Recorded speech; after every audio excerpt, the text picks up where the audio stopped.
या पवित्र अशा कार्यक्रमामध्ये आपल्या सर्वांशी हितगुज साधताना मला खूप आनंद होत आहे। आदर्श श्री धनंजय भाई यांनी स्नेहालया कोठे याला सोबत घेऊन अत्यंत सुंदर परिणामकारक अशा छायाचित्रांचं प्रदर्शन इथे घडवलेलं आहे। या माध्यमातून लोकशिक्षण आणि समाज प्रबोधन करण्याचा अत्यंत पुण्यकारी असा हेतू आपल्याला दिसून येतोय।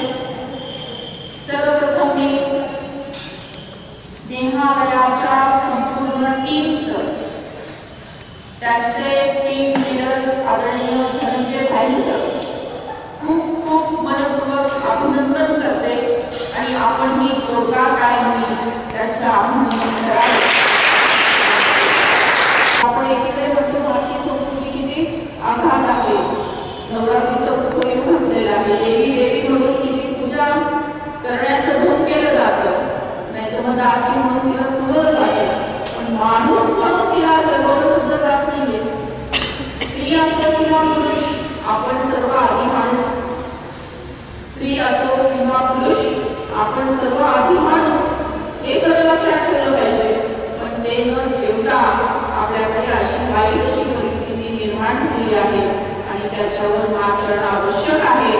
म्हणून खरं म्हणजे नीतिमत्ता ज्याला आपण म्हणतो, त्या नीतिमत्तेच्या चौकटीत दोघांनाही सारख्या असायला हव्यात, स्त्रियांनाही सारख्या असाव्यात, पुरुषांनाही सारख्या असायला हव्यात। जर तिला आपण असं म्हणतो की तू असे कपडे का घालतेस, तर त्याला सुद्धा आपल्याला म्हणता आलं पाहिजे की तू अशा नजरेने का पाहतेस, तुला दुसरी नजर नाही का? म्हणजे कपडे तोडके आहेत तर विचार तोडके आहेत हे तपासण्याची आज वेळ आलेली आहे। आपण तिला म्हणतो की साच्या घरात आली पाहिजेस, पण त्याला मात्र भटकायला मोकळी देतो। त्याला हे सांगितलं पाहिजे की 7 नंतर कुठली भेट तुला अडचणीत सापडलेली दिसली तर तू धावून गेला पाहिजेस, तिचं रक्षण केलं पाहिजेस। उगीच राखी पौर्णिमा तिच्यासाठी साजरी करायची, उगीच राखी पौर्णिमा साजरी करण्यासाठी नाही, खरं तर राखी पौर्णिमेचा अर्थ समजून घेतला पाहिजे, साजरी केली पाहिजे। म्हणजे नैतिकतेच्या ज्या चौकटी आहेत त्या दोघांनाही सारख्या असायला हव्यात। म्हणून आता कुमारी मातांचं जे वाढतं प्रस्थ आपण पाहतोय की मोठ्या शहरामध्ये अशा प्रकारच्या गोष्टी आपल्याला दिसतात, पण सावध राहिलं पाहिजे, योग्य वेळी नाही म्हणायला शिकलं पाहिजे, आपण आपल्या मर्यादा ओळखल्या पाहिजे।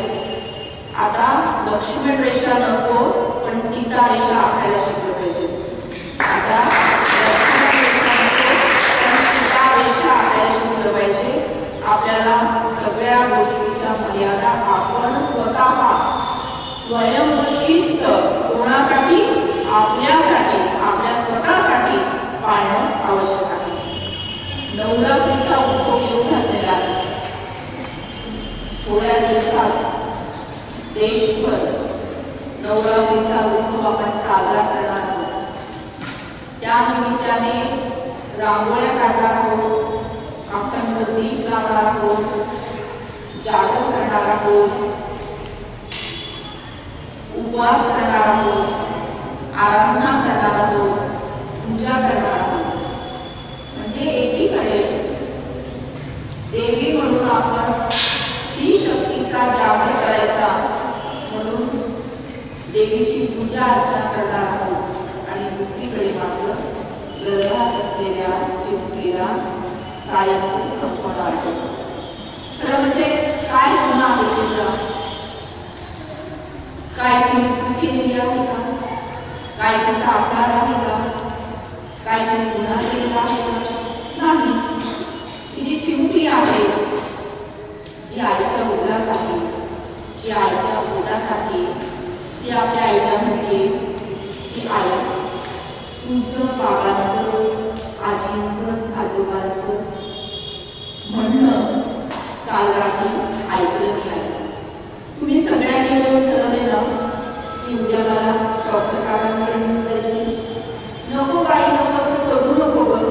मला डॉक्टर काकांकडे घेऊन जाऊ नको ग आई. मला डॉक्टर काकांची खूप खूप भीती वाटते ग. ते डॉक्टर काका मोठं मोठं शस्त्र घेतील ग. माझ्या डोक्याच्या चिंध्या करून टाकली ग. इंग्लिशे नादुशे कोमल शिवाचे हातपाय आई तोडून टाकली ग. आणि रक्त बंबाळ झालेला माझा हात आई उकड्यावर फेकून देतील, कुत्रे झडप घालतील, तोंडात पकडतील, गल्लीवर फिरवतील गाई. माझ्या शरीरात पिकवणारं ते रक्त आहे पाहू शकशील? माझ्या शरीराची झालेली विटंबना मला आई सहन होईल? नाही नाही, मी सहन करू शकणार नाही ग आई. असं करू नको ग, मला मारू नको ग. मी कुठलाही त्रास ऐकला देणार नाही ग, कुठलाही हट्टही करणार नाही ग. मला लाडू नको, पेढे नको, करंजी नको, पुरणपोळी नको, काही गोड देऊ नकोस ग. कालची उरलेली शिळी असलेली भाकरी जरी आई मला दिलीस ना तरी चालेल ग. 2-3 दिवस आईने ती करून करून खाईल ग. पण आई मला झटकून बोलते ग. नको नको, काहीचे कपडे मला जुने असले तरी चालते ग. नवीन कपड्याचा हट्ट मी पकडणार नाही ग. आई मला तुझ्या मांडीवर खेळायचे, आजूबाजूच्या गोष्टी ऐकायच्या, तुझं बोट पकडायचं, बाबाचं बोट पकडायचं, शाळेमध्ये जायचे, खूप खूप शिकायचे आई मला. आई तुला असं वाटत नाही का की सावित्रीबाई फुलेंचा आयुष्य महत्त्वाचे असेल? आई तुला असं वाटत नाही का की मातृशक्तीच्या आविष्कार साधणाऱ्या जिजा माता माझ्या रूपाने येतील? आई तुला असं वाटत नाही का की झाशीच्या राणीची क्रांती करण्याची वेळ माझ्यामध्ये असेल? आई मला हे सगळं करायचंय ग, पण कधी तुम्हाला जन्म दिला तरच ना. वेळ नाही गेली अजून, हाक देते मी तुला. वेळ नाही गेली अजून, हाक देते मी तुला.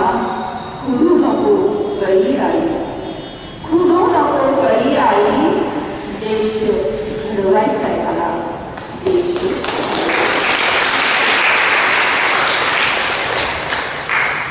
अशी आग अशी हाक ही चिमुकली आपल्याला देत आहे. मग या हाकेला आपण ओढ दिली पाहिजे की नाही? होय की नाही? आज जर मुलगी जन्माला आली नाही तर उद्याची आई निर्माण होणार आहे का? उद्याच्या आई जर निर्माण झाली नाही तर मुलाचा किंवा मुलीचा जन्म होणार आहे का? मुलाचा किंवा मुलीचा जन्म झाला नाही तर मानव वंश पुढे जाणार का? मग कोण झालं वंशाचा दिवा? कोण झालं वंशाचा दिवा? कोण झालं वंशाचा दिवा? कोण झालं वंशाचा दिवा? करेक्ट. म्हणूनच म्हणते आता तरी विचार करा. म्हणूनच म्हणते आता तरी विचार करा, वंशाचा दिवा खरा कोण तुम्ही ओळखा. म्हणूनच म्हणते आता तरी विचार करा, वंशाचा दिवा खरा कोण तुम्ही ओळखा. पंथीनेच पुन्हा दिवा प्रज्वलित होतो, पंथीनेच पुन्हा दिवा प्रज्वलित होतो. स्त्री असो वा पुरुष, जन्म तर स्त्रीच्याच पोटी घ्यावा लागतो. आईची महती कशाला हवी सांगायला, आईची महती कशाला हवी सांगायला. चला सज्ज होऊया स्त्री भ्रूणहत्या थांबवायला, चला सज्ज होऊया स्त्री जन्माचे स्वागत करायला. पुरुष प्रधान संस्कृती आणि डॉक्टरांची नीतिमत्ता या दोन्ही गोष्टी स्त्री भ्रूण हत्येला कारणीभूत आहेत हे अगदी बरोबर. सोनोग्राफी मशीन याची निर्मिती कशासाठी झाली की जन्मजात काही विकृती असतील, म्हणजे कंजेनायटल ॲनॉमली ज्याला आपण म्हणतो, जन्मजात दोष ज्याला आपण म्हणतो, मग ते सेक्स लिंक ॲनॉमलीज असतील किंवा मेटाबॉलिक असतील किंवा काही कारणामुळे जन्मतः काही नको असलेल्या गोष्टी त्या बाळामध्ये असतील तर त्याचं निदान पटकन व्हावं, निदान झाल्यामुळे पटकन उपचार व्हावे म्हणून या सोनोग्राफी मशीनचा जन्म झाला. परंतु हळूहळू या सोनोग्राफी मशीनवर मुलगा आहे का मुलगी आहे हे समजायला लागलं आणि तेव्हा मग त्याचा बाजार सुरू झाला. याच्यामध्ये हातमिळवणी झाली दोन गोष्टींची. जसं बाईसाहेब म्हणाले की पुरुषप्रधान संस्कृती म्हणजे ज्या स्त्रीला जबरदस्ती करून हॉस्पिटलमध्ये आणलं जातं की तुझ्या पोटात बाळ आहे ना ते तपासलं पाहिजे, मुलगा आहे किंवा मुलगी पाहिलं पाहिजे, असं पुरुषप्रधान संस्कृती त्या परिवाराला डॉक्टरांकडे घेऊन येते. आणि खरं म्हणजे डॉक्टरांचं काम काय त्यांना समजून सांगायला पाहिजे की हे करणं चुकीचं आहे, हे करणं बरोबर नाही आणि योग्य सल्ला दिला पाहिजे की प्रत्येक स्त्री जन्माचं स्वागत झालं पाहिजे. स्त्रियांची समाजात असलेली भूमिका किती महत्वाची आहे आणि हे पूर्ण काम मी मुळीच करणार नाही हे ठणकावून त्यांनी सांगितलं पाहिजे. पण हात मिळवणी होते, ते सांगितलं जातं की सोनोग्राफी मशीनवर असं करता येणार नाही. पण जेव्हा पुरुषप्रधान संस्कृती असलेला परिवार जेव्हा म्हणतो की डॉक्टर तुम्ही आम्हाला रिपोर्ट लेखी देऊ नका किंवा अमुक अमुक गोष्टीसाठी जास्त पैसे द्या, जास्त पैसे घ्या आम्ही तुम्हाला देऊ असं त्यांनी म्हटलं, डॉक्टरांची नीतिमत्ता बदलली, दोघांची हातमिळवणी झाली की मग या सगळ्या प्रकार घडताना आपल्याला दिसतात. केवळ या सगळ्या गोष्टींवर फक्त स्त्रियांनी काम करायचं नाहीये तर पुरुषांनी सुद्धा काम करण्याची आवश्यकता आहे.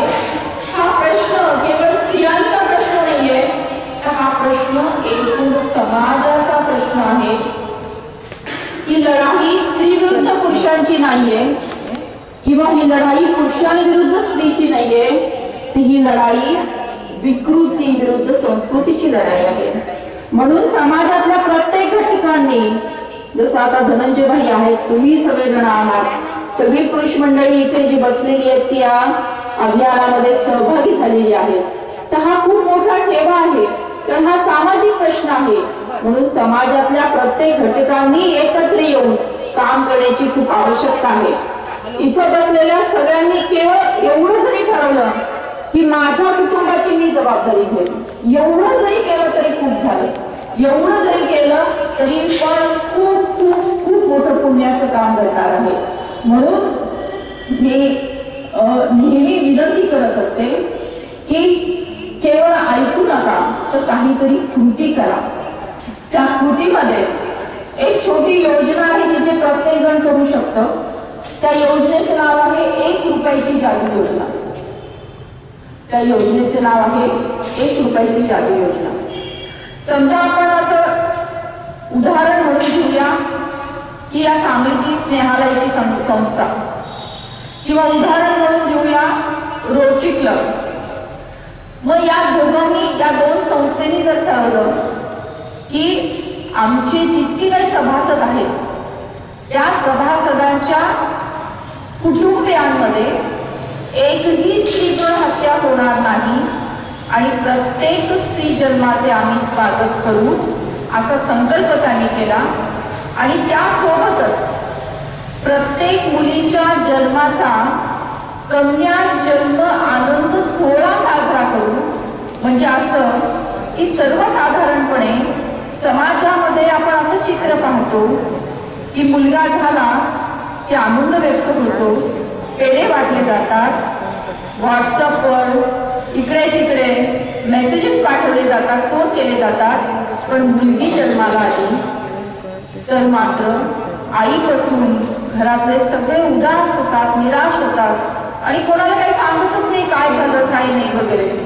तर ही जी उदासपणा आहे, हा उदासपणा आपल्याला काढून टाकायचा आहे आणि त्या जागी आनंदाची पेरणी आपण केली पाहिजे. मग आनंदाची पेरणी जर आपल्याला करायची असेल तर त्यासाठी काहीतरी कृती करणं आवश्यक आहे.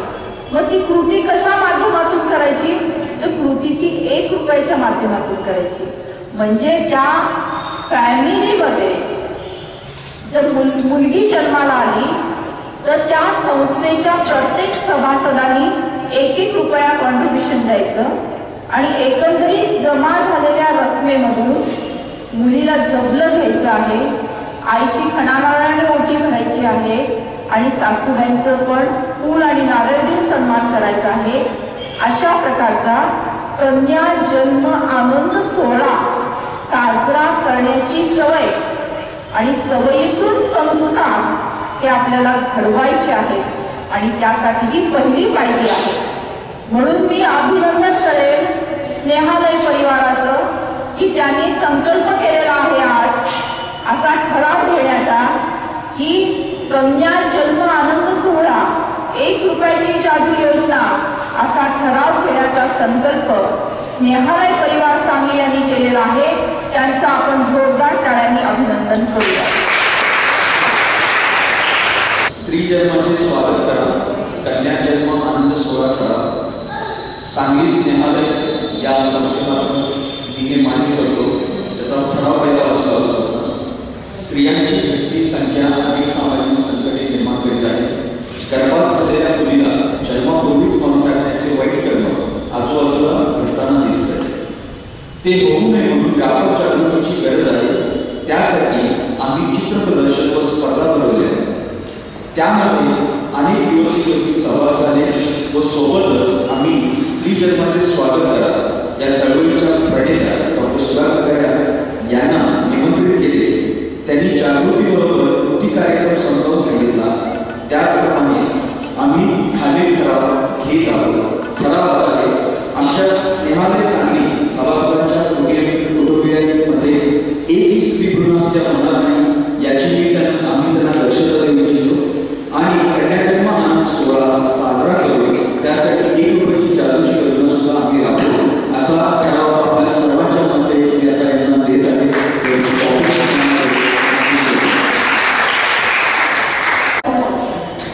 भारत मातेचं चित्र आपल्याला आणायचं आहे आणि उंच आवाजामध्ये माझ्या पाठीमागे ही शपथ आपल्याला द्यायची आहे. भारत माझा देश आहे.